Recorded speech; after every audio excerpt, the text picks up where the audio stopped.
Langit tampak muram ketika Letda Rama dan pasukan elitnya tengah menyusup ke markas kelompok bersenjata di perbatasan. Di tengah pertempuran yang menegangkan, seorang kurir dari markas datang membawa pesan tertutup. Ketika membaca isinya, wajah sang prajurit yang dikenal tak pernah gentar di medan tempur itu mendadak pucat. Tangannya bergetar, dan pandangannya kosong menatap kejauhan, seolah tak percaya pada tulisan yang baru dibacanya. Pesan itu datang dari kampung halamannya. Adik satu-satunya, Rani, ditemukan tak bernyawa di ladang belakang rumah. Tubuh gadis malang itu dipenuhi luka memar, pakaian tercabik, dan perhiasan yang biasa dipakai raib. Polisi menyimpulkan korban mengalami pemerkosaan brutal sebelum akhirnya dibunuh.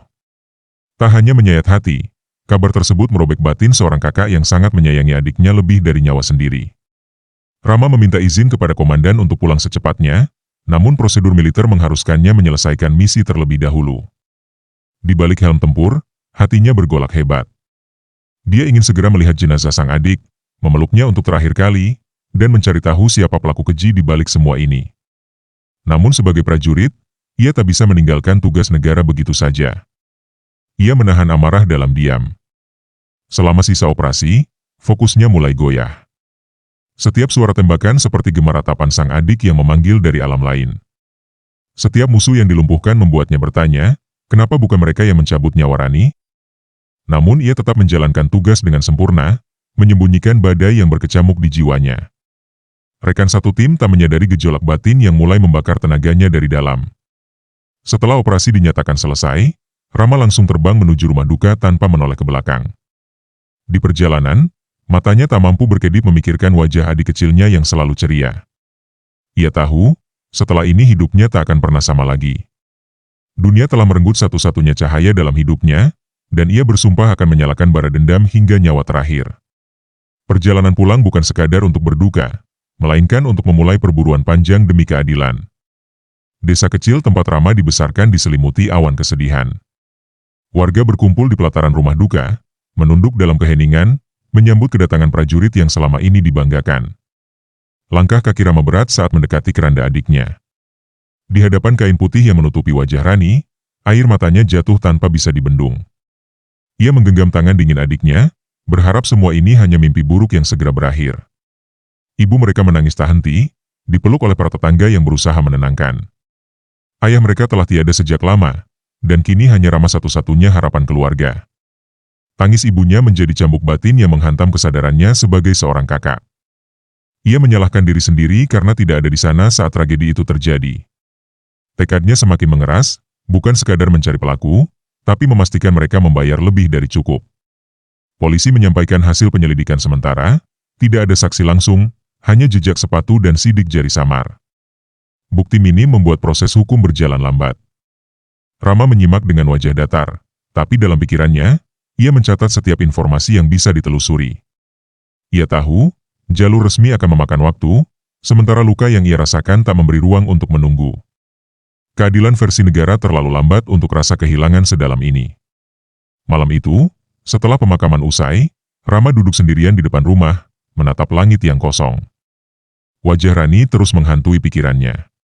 Teringat bagaimana gadis itu selalu menyiapkan makanan kesukaannya setiap kali ia pulang dinas, dan kini suara tawa itu telah dibungkam secara keji. Dalam hati, Rama bersumpah untuk mencari keadilan dengan cara yang tidak akan ditemukan dalam buku hukum manapun. Ia tidak akan memaafkan. Kesedihan berganti dengan bara. Luka di hatinya tak akan pernah sembuh sampai pelaku kejahatan itu merasakan penderitaan serupa. Rama bukan hanya kakak, ia adalah seorang prajurit dengan kemampuan mematikan. Bila dunia ini tak memberi keadilan bagi Rani, maka ia akan menciptakan keadilan sendiri. Dengan atau tanpa restu negara, ia akan bertindak. Pembalasan telah menjadi satu-satunya tujuan hidupnya. Rama memulai penyelidikan mandiri sejak matahari pertama muncul setelah pemakaman. Ia berjalan menyusuri jalanan tanah menuju lokasi ditemukannya jenazah Rani. Ladang itu sepi, hanya suara serangga pagi yang terdengar. Ia memeriksa tiap sudut tanah, memperhatikan bekas injakan yang tertinggal samar di antara rerumputan. Insting militernya bekerja cepat, mengidentifikasi arah lari pelaku berdasarkan kedalaman jejak dan arah patahan rumput. Di rumah, Rama meminta izin kepada kepala desa untuk membuka kembali barang-barang pribadi Rani. Di kamar adiknya, ia menemukan buku harian yang sebagian halaman terakhirnya dipenuhi coretan tak rapi. Ada nama-nama yang tak dikenal, disertai tulisan, mengikuti pulang, dan mereka mabuk. Ia mencatat setiap kata, yakin itu bukan sekadar curhatan biasa. Buku itu mungkin adalah pesan terakhir yang ditinggalkan sebelum nyawa adiknya direnggut. Rama tak tinggal diam. Ia mendatangi warung dekat ladang, menanya ibu penjual dan anak-anak yang biasa bermain di sekitar. Salah satu bocah mengaku melihat motor tanpa plat malam itu, membawa 3 pria tak dikenal.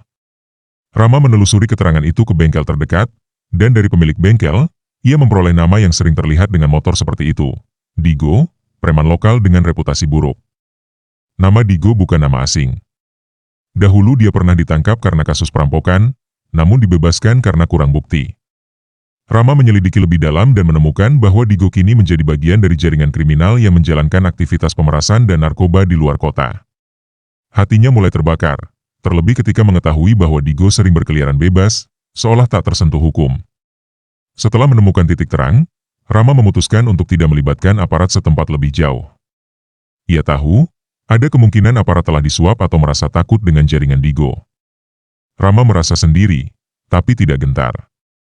Ia mulai menyusun rencana pelacakan secara sistematis. Misi pribadinya dimulai, bukan sekadar sebagai kakak yang berduka, tapi sebagai pemburu yang tak akan berhenti sampai darah dibayar dengan darah. Rama mendatangi kantor polisi setempat dengan niat baik, membawa buku harian Rani dan nama-nama yang ia temukan. Namun respons aparat mengecewakan. Seorang penyidik hanya menatapnya datar, kemudian beralasan bahwa kasus ini masih dalam penyelidikan. Lebih buruk lagi, nama Digo disebut sebagai orang yang tak bisa dijerat tanpa saksi. Amarah Rama mulai membuncah, tapi ia masih menahan diri. Ia tahu, pertengkaran hanya akan membuang waktu. Ia mulai curiga bahwa aparat setempat terlibat dalam jaringan korup yang melindungi Digo dan kelompoknya. Seorang anggota polisi senior bahkan memberi isyarat samar agar Rama tidak ikut campur terlalu dalam. Peringatan itu justru memperkuat tekadnya. Ia bukan tipe pria yang takut pada ancaman, apalagi jika keadilan untuk adiknya direndahkan seperti barang tak berharga. Ketika hukum lumpuh, ia siap menciptakan jalannya sendiri. Malam itu, Rama kembali ke rumah dalam diam. Ia duduk di pojok ruang tamu, menatap nyala lilin yang menyala redup di altar kecil tempat foto Rani diletakkan. Setiap tatapan pada wajah adiknya menguatkan niat dalam hatinya.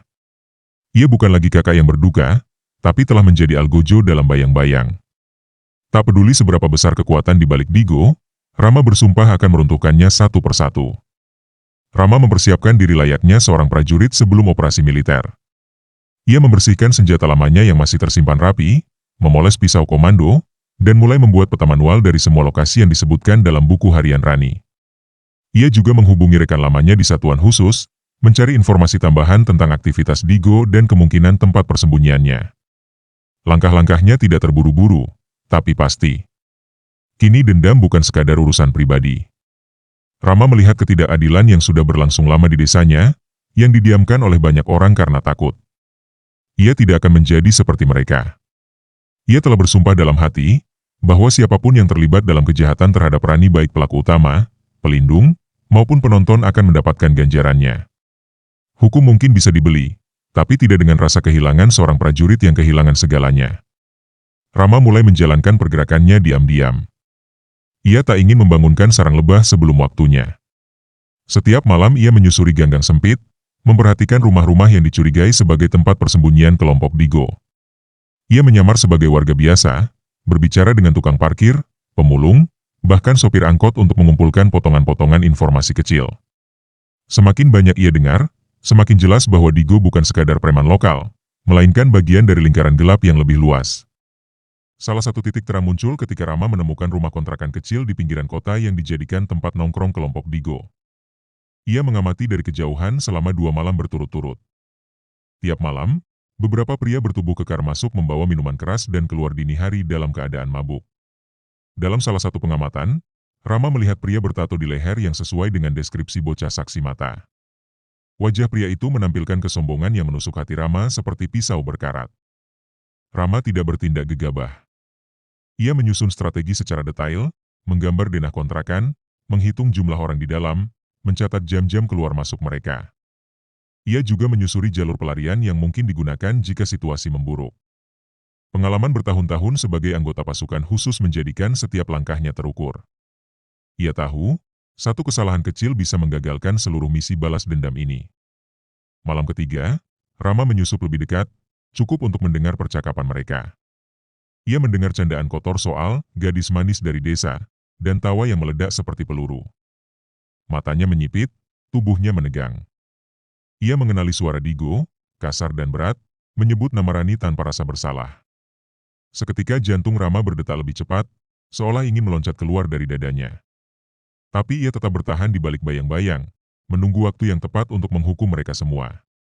Dengan informasi dan emosi yang membara, Rama kembali ke tempat persembunyiannya. Ia menyusun peralatan, tali nilon, lakban, senter kecil, serta senjata tajam pilihan. Ia tahu, pertarungan ini bukan untuk menakut-nakuti. Ini adalah misi penghabisan. Dalam diam ia berdoa, bukan untuk keselamatannya, tetapi agar keadilan yang telah dikubur oleh korupsi dan ketakutan dapat bangkit lewat tangannya. Pemburu telah bangkit. Malam panjang akan segera dimulai. Langit malam dipenuhi awan gelap saat Rama melangkah keluar dari persembunyiannya. Waktu telah menunjukkan lewat tengah malam, ketika sebagian besar manusia terlelap, dan keheningan menyelimuti jalan-jalan kota. Ia mengenakan pakaian hitam legam, menyatu dengan gelapnya malam. Di balik ranselnya tersembunyi perlengkapan tempur yang biasa digunakan dalam operasi militer. Malam itu bukan lagi sekadar penyusupan, melainkan eksekusi yang telah lama tertunda. Ia mendekat ke kontrakan tempat Digo dan komplotannya biasa berkumpul. Suara musik keras masih terdengar dari dalam. Aroma alkohol dan asap rokok menyebar keluar lewat jendela setengah terbuka. Rama menunggu di pojok gang selama 5 menit, memastikan tak ada yang berjaga di sekitar. Begitu yakin keadaan aman, ia bergerak cepat, memanjat tembok belakang dan masuk lewat loteng tanpa menimbulkan suara. Di dalam, cahaya remang-remang mengungkap wajah-wajah lengah yang asyik tenggelam dalam mabuk.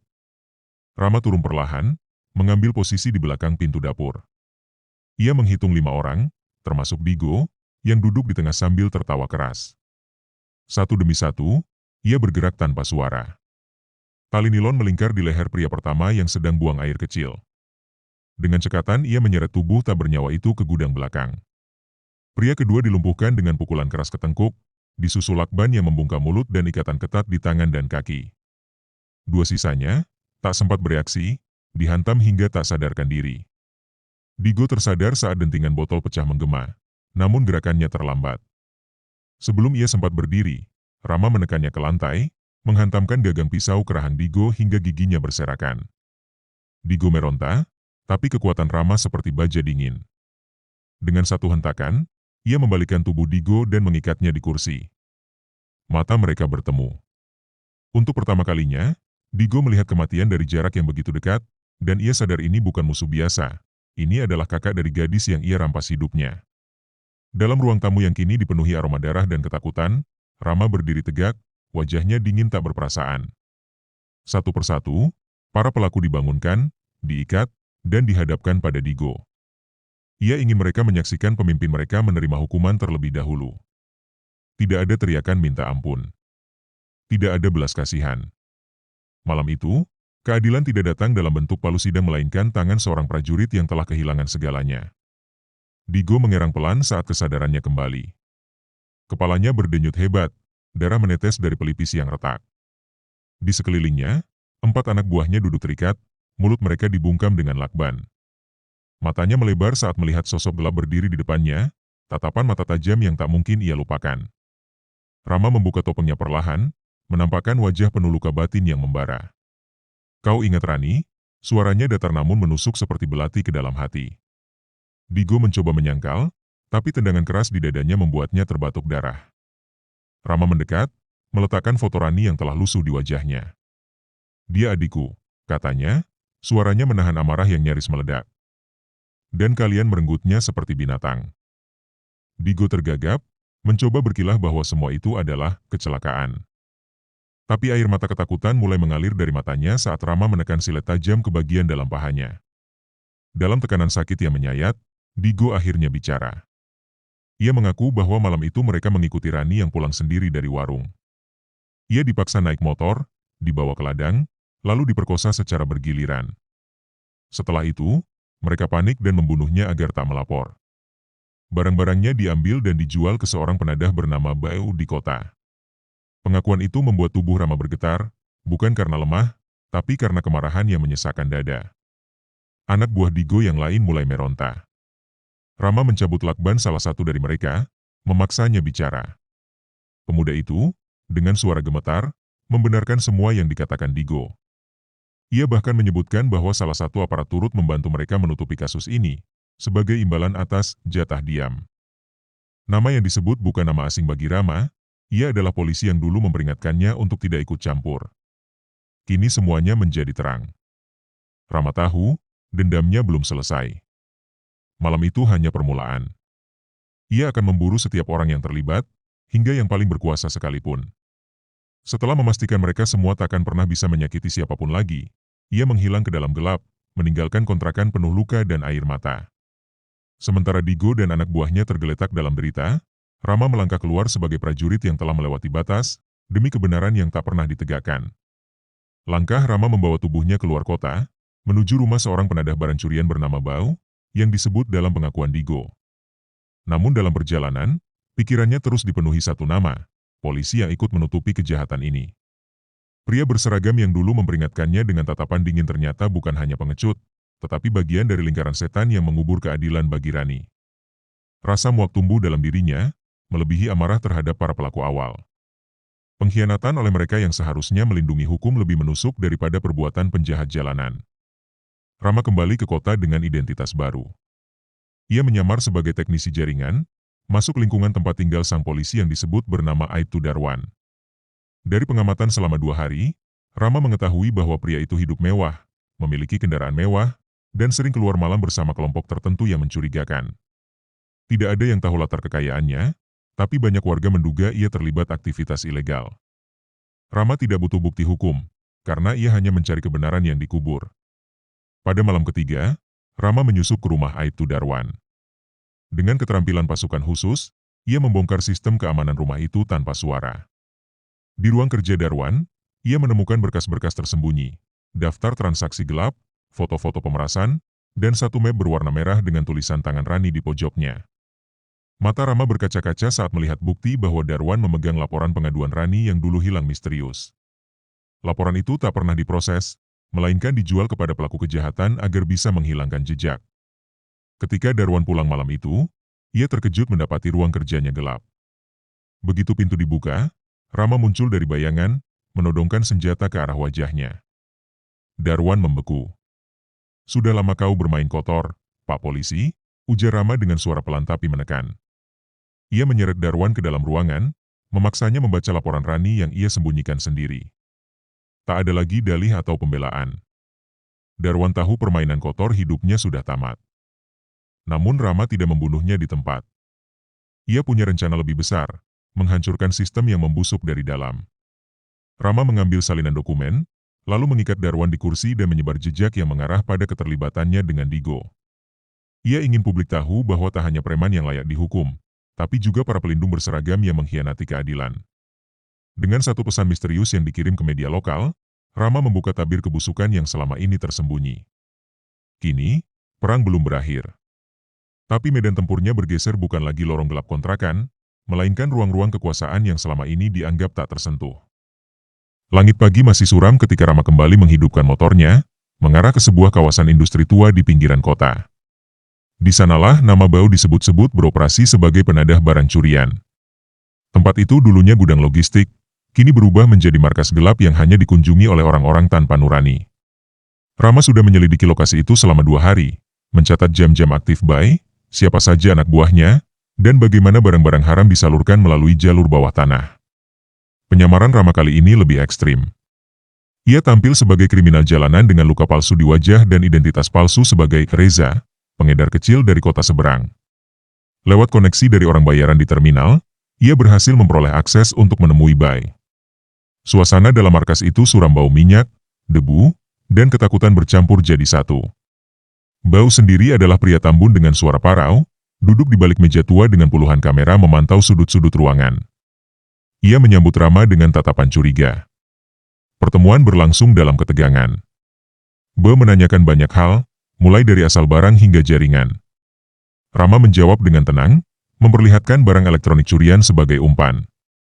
Bau tertarik, Lalu mulai membuka cerita soal pelanggan lama yang pernah menjual kalung emas dengan nama Rani terukir di belakangnya.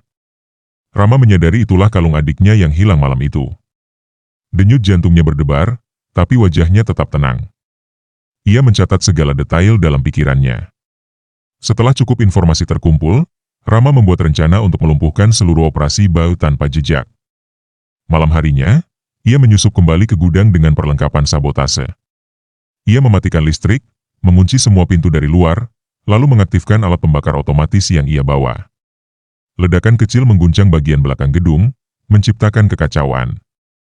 Dalam kepanikan itu, Rama menangkap Bao hidup-hidup, membawanya ke lokasi tersembunyi untuk diinterogasi. Ia ingin tahu siapa saja yang menerima barang curian Rani dan siapa yang membungkam saksi-saksi. Boy akhirnya mengaku bahwa ada seseorang dari lingkungan kejaksaan yang menerima suap untuk menghentikan penyelidikan kasus Rani. Ia tak tahu namanya, tapi menyebut ciri-ciri yang jelas. Pria berkumis tebal, selalu ditemani ajudan, dan memiliki jam tangan mewah yang selalu ia pamerkan. Bagi Rama, itu cukup. Dendamnya belum selesai, tapi rantai kejahatan mulai terlihat utuh. Ia tahu, target berikutnya bukan sekadar kriminal biasa melainkan orang yang berdiri di balik meja hukum, berpura-pura menegakkan keadilan, namun sesungguhnya pelindung bagi iblis. Gedung Kejaksaan Negeri terlihat angkuh di tengah hiruk-pikuk kota. Di sanalah Rama menatap dari kejauhan, menunggu pria berkumis tebal yang disebut Bao. Ia mengenakan kemeja safari rapi, langkahnya angkuh, dan tiap geraknya seperti menguasai dunia. Jam tangan emas yang berkilau di pergelangan kirinya menjadi penanda pasti. Rama merekam pergerakan pria itu selama beberapa hari, memastikan bahwa ia memang bagian dari permainan kotor yang merenggut nyawa adik tercintanya. Di balik tembok keadilan, ternyata bersarang kejahatan yang lebih busuk dari penjara. Rama menyusun pendekatan berbeda kali ini. Ia tak bisa menerobos institusi sebesar itu dengan kekerasan semata. Ia memanfaatkan media sosial, menyebar potongan dokumen dari kasus Rani yang ditemukan di rumah Darwan, tanpa menyebut sumber. Perlahan, bisik-bisik di kalangan netizen mulai ramai. Nama sang jaksa mulai dikaitkan dengan skandal penghilangan barang bukti dan dugaan suap. Rama tahu tekanan publik bisa jadi senjata yang lebih tajam daripada peluru. Namun, sang jaksa bernama Lutfi tidak tinggal diam. Ia mulai menyebar pengaruh untuk meredam isu. Beberapa akun palsu disewa untuk menyerang balik dan menggiring opini publik. Rama menyadari ini bukan hanya perang pribadi, melainkan pertempuran melawan sistem yang saling menutup luka-luka busuknya sendiri. Maka ia mengirimkan salinan video pengakuan Bae ke seorang jurnalis independen bernama Nadia, yang selama ini dikenal vokal terhadap kasus-kasus korupsi hukum. Ia tak butuh nama, hanya keadilan yang harus hidup kembali. Laporan investigasi yang dimuat Nadia meledak seperti petir di siang bolong. Televisi dan media online menyorot Lutfi, meminta klarifikasi. Tekanan terus meningkat, namun jaksa itu tetap berdalih. Rama yang melihat dari kejauhan merasa puas, tapi tahu ini belum akhir. Ia ingin menatap mata pria itu saat kebenaran tak bisa lagi disembunyikan.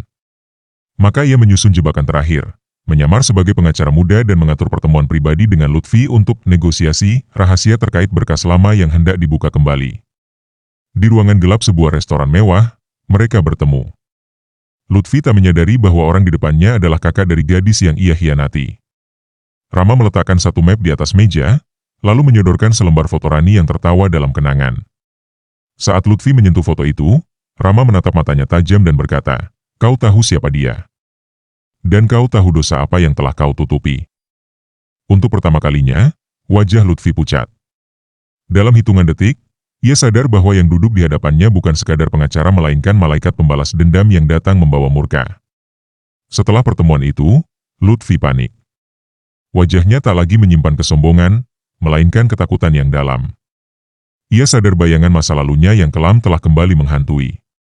Rama tidak membunuhnya malam itu, bukan karena belas kasihan, tetapi karena ia ingin rasa takut tumbuh perlahan di dada pria itu. Keadilan sejati, menurutnya, harus mencabik pelan, menyayat nurani, sebelum akhirnya mengubur sang pengkhianat dalam kehancuran. Rama meninggalkan restoran dengan tenang, meninggalkan satu pistol kosong dan catatan berbunyi, "Ini bukan tentang peluru. Ini tentang semua yang sudah kau kubur." Namun, langkah Rama tak berhenti. Ia tahu Lutfi masih memiliki pengaruh yang bisa mengaburkan jejak. Maka ia menyusup lebih dalam kejaringan yang menopang kekuasaan pria itu. Lewat bantuan Nadia, Rama mendapatkan akses pada laporan keuangan, data rekening, hingga nama-nama yang terlibat dalam lingkaran korupsi. Satu demi satu nama muncul, beberapa dari kejaksaan, sebagian dari kepolisian, dan sisanya pengusaha hitam yang menyuap demi kebebasan. Dunia hukum ternyata dibangun bukan oleh kebenaran, melainkan transaksi. Dalam sebuah malam yang sepi, Rama mengirimkan amplop ke rumah masing-masing pelaku. Isinya satu peluru, foto Rani, dan sepotong kutipan dari laporan kasus yang mereka bungkam. Amplop itu menggetarkan. Beberapa dari mereka memilih kabur, sebagian mencoba menghapus jejak, namun Rama selalu selangkah lebih depan. Ia telah belajar dari medan perang, musuh yang ketakutan akan membuat kesalahan. Dan benar saja, satu persatu mereka terperangkap, bahkan tanpa Rama harus menyentuh mereka secara langsung. Sementara itu, tekanan dari publik terhadap Lutfi memuncak. Ia dipanggil ke Kejaksaan Agung untuk diperiksa, namun sebelum jadwal itu tiba, ia menghilang. Rumahnya ditemukan kosong, hanya tersisa kursi goyang dan televisi yang masih menyala. Di meja ruang tamu, terdapat sepucuk surat singkat, "Dia datang untukku. Dan aku tahu aku layak untuk ini." Tak lama kemudian, jasad Lutfi ditemukan di sebuah villa tua, dengan satu tembakan di dada. Polisi menyebutnya bunuh diri, tapi Rama tahu, itu adalah keadilan yang menuntut pelunasan. Rama tak hadir di pemakaman, namun ia mengawasi dari kejauhan. Hujan mengguyur pelataran, membasahi tanah tempat sang pengkhianat dikubur. Ia berdiri diam, mengenang wajah adiknya, mengenang tawa terakhir yang hilang oleh kerakusan orang-orang tak bermoral. Dendamnya belum usai, karena masih ada satu nama yang belum tersentuh, orang yang memerintahkan pembunuhan Rani, dalang sebenarnya dari tragedi itu. Rama mengepalkan tangan, menatap langit yang muram. Ia bersumpah, darah tak akan berhenti mengalir sampai kebenaran benar-benar tegak. Dari serpihan informasi yang dikumpulkan, satu nama akhirnya muncul sebagai sosok paling berbahaya: Togar Simamora. Ia bukan hanya bandar kriminal, tapi juga mantan perwira yang membelot dan kini beroperasi sebagai mafia berdasi, bergerak di antara bisnis gelap, politik, dan militer. Ia disebut sebagai dalang pembunuhan Rani karena sang adik menolak tawaran jaringan prostitusi elit yang dikendalikan Togar. Penolakan itu membuatnya diburu, diperkosa, dan dibunuh untuk memberi contoh bagi yang lain. Rama merasa amarahnya mencapai puncak saat mendengar nama itu disebut oleh Bau sebelum ia dikirim ke tahanan. Rama menyusun misi yang tidak boleh gagal.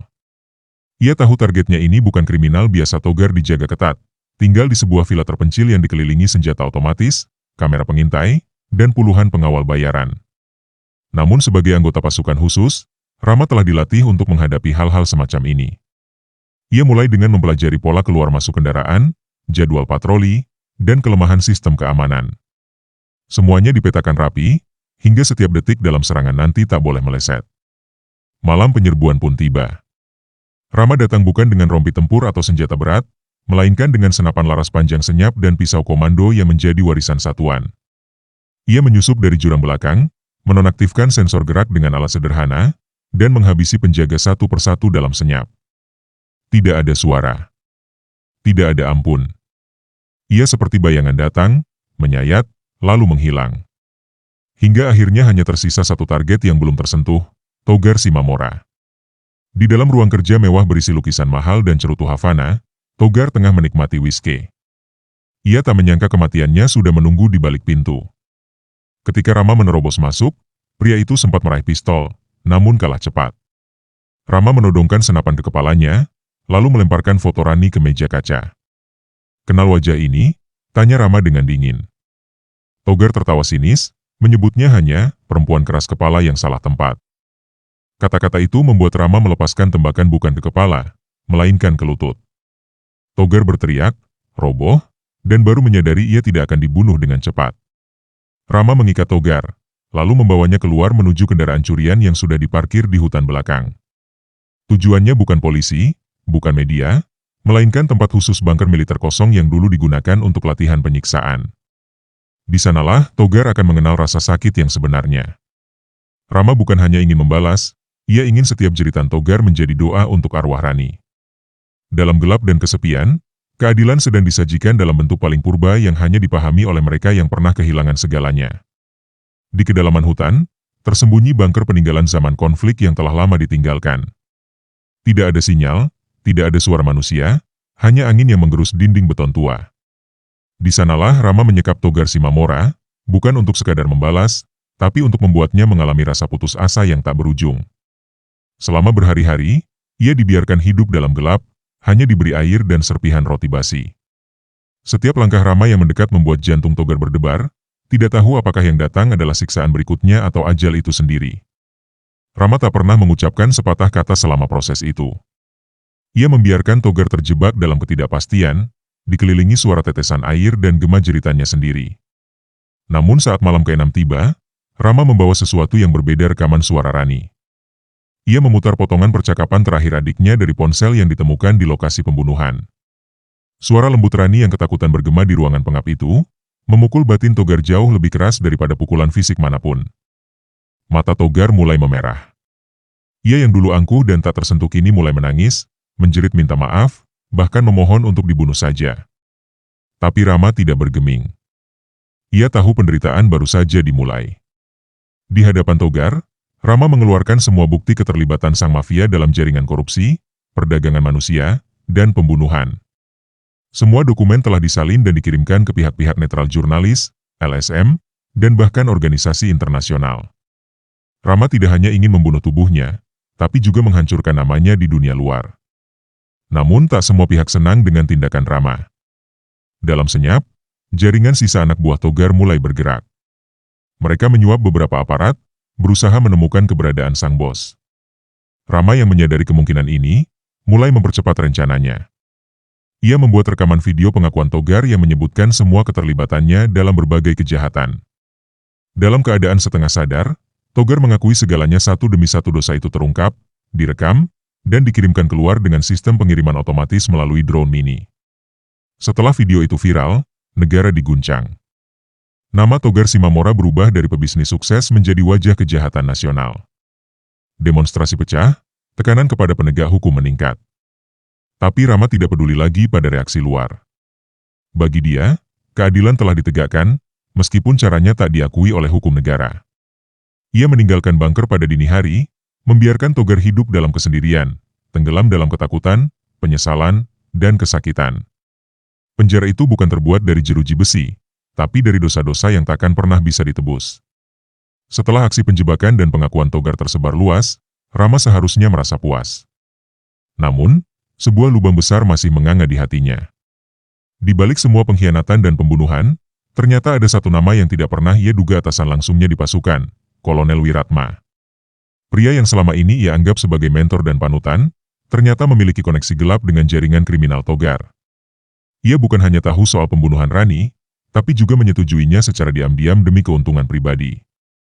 Rama mendapat informasi ini dari Nadia, yang berhasil menyusup ke sistem internal melalui seorang pejabat berpangkat mayor yang simpati pada perjuangannya. Bukti transaksi dana, dokumen pemindahan operasi, hingga pesan rahasia antara kolonel dan Togar, semua mengarah pada satu kesimpulan, keadilan belum tuntas. Kali ini, musuhnya bukan penjahat jalanan atau mafia, tapi seorang perwira tinggi militer yang selama ini berdiri di balik baju kehormatan. Dendam itu kembali menyala, kali ini lebih panas karena bercampur rasa kecewa dan penghinaan. Rama menyusun langkah terakhirnya. Ia tahu tak bisa menyerang kolonel secara frontal tanpa menimbulkan konflik internal di tubuh TNI. Maka ia memutuskan untuk bermain di medan yang dikuasainya, informasi dan psikologi. Ia menyebarkan potongan bukti kepada media anonim dan forum-forum veteran, memancing reaksi publik dan tekanan dari dalam institusi. Dalam waktu singkat, nama Kolonel Wiratma mulai ramai dibicarakan, bukan sebagai pahlawan, tapi sebagai pengkhianat berseragam. Kolonel yang menyadari posisinya mulai terpojok, mencoba melarikan diri ke luar negeri. Tapi Rama sudah memprediksi semua rutenya. Ia menunggu di sebuah cafe house tua di pinggiran kota, tempat yang dulu sering mereka gunakan untuk latihan rahasia. Saat kolonel muncul, Rama sudah duduk di dalam, menatapnya tajam. Tidak ada perkelahian, hanya percakapan terakhir di antara dua tentara yang pernah saling percaya. Kolonel mencoba membela diri, menyalahkan sistem dan keadaan. Tapi bagi Rama, tidak ada alasan yang cukup untuk membenarkan pengkhianatan terhadap darah sendiri. Rama memberikan pilihan, menyerahkan diri dengan membawa semua bukti ke mahkamah militer, atau mengakhiri hidupnya dengan pistol yang diletakkan di atas meja. Kolonel tertawa getir, tahu bahwa ia telah kalah oleh prajurit didikannya sendiri. Akhirnya, terdengar satu letusan pelan. Rama keluar dari rumah tua itu tanpa menoleh ke belakang. Tidak ada kebanggaan, hanya kelelahan jiwa yang tak bisa ditukar. Ia telah membalas semua luka, tetapi jiwa adiknya takkan kembali. Namun kini, dunia tahu siapa yang bersalah dan siapa yang benar. Setelah badai berlalu, Rama duduk sendiri di pemakaman tempat Rani dimakamkan. Udara pagi membawa aroma tanah basah, dan di antara nisan-nisan sunyi, ia menatap nama adiknya yang terpahat di batu. Tidak ada air mata, hanya keheningan yang mengungkap segala isi hati. Ia telah menunaikan janjinya, meski dengan cara yang penuh darah dan pelanggaran. Tapi dalam hatinya, Rama masih merasa hampa. Kemenangan atas para pelaku tidak mampu mengisi kekosongan yang ditinggalkan oleh sosok gadis ceria yang dulu selalu menyambutnya setiap pulang dari misi. Beberapa hari kemudian, Rama menghadap Dewan Kehormatan Militer. Ia tidak menyembunyikan aksinya, bahkan menyerahkan semua dokumentasi, termasuk pengakuan Togar dan data pengkhianatan Kolonel Wiratma. Para petinggi terdiam dalam rapat panjang, terbagi antara menjunjung prosedur dan menghormati keberanian Rama. Hasil akhirnya mengejutkan. Rama diberhentikan secara terhormat dengan semua hak veteran, namun tidak akan menghadapi tuntutan pidana. Keputusannya dianggap sebagai aksi luar biasa dalam kondisi darurat moral. Setelah keluar dari kesatuan, Rama memilih hidup sederhana di pinggiran kota. Ia menghindari sorotan media, menolak semua undangan wawancara dan tawaran politik. Ia hanya ingin damai jauh dari kekerasan, jauh dari dendam. Ia membuka sebuah tempat pelatihan bela diri kecil untuk anak-anak yatim piatu, menjadikan ilmunya sebagai alat perlindungan, bukan pembalasan. Di setiap anak yang berlatih, ia melihat bayang Rani kuat, ceria, dan tak mudah ditaklukkan oleh siapapun. Waktu berjalan, dan luka di hati Rama perlahan berubah menjadi kenangan. Ia menulis sebuah buku berjudul Darah Prajurit, bukan untuk pamer, tapi sebagai pesan bagi generasi berikutnya tentang kesetiaan, kehilangan, dan harga keadilan. Buku itu diam-diam menjadi bacaan wajib di Akademi Militer, memberi pelajaran bahwa kekuatan bukan hanya soal otot, tetapi juga nurani. Rama tidak kembali ke medan perang, tapi jejaknya tertinggal di hati banyak orang yang membaca kisahnya. Pada ulang tahun kematian Rani, Rama kembali ke makamnya, kali ini tidak sendiri. Puluhan anak dari dojo bela dirinya ikut serta, membawa bunga dan membacakan doa bersama. Rama berdiri di tengah mereka, tersenyum untuk pertama kalinya setelah bertahun-tahun. Meski damai itu datang terlambat, ia akhirnya tiba. Dalam hening dan cahaya matahari sore yang hangat, Rama tahu bahwa ia telah selesai bukan sebagai pembalas dendam, tetapi sebagai kakak yang mencintai sepenuh hati.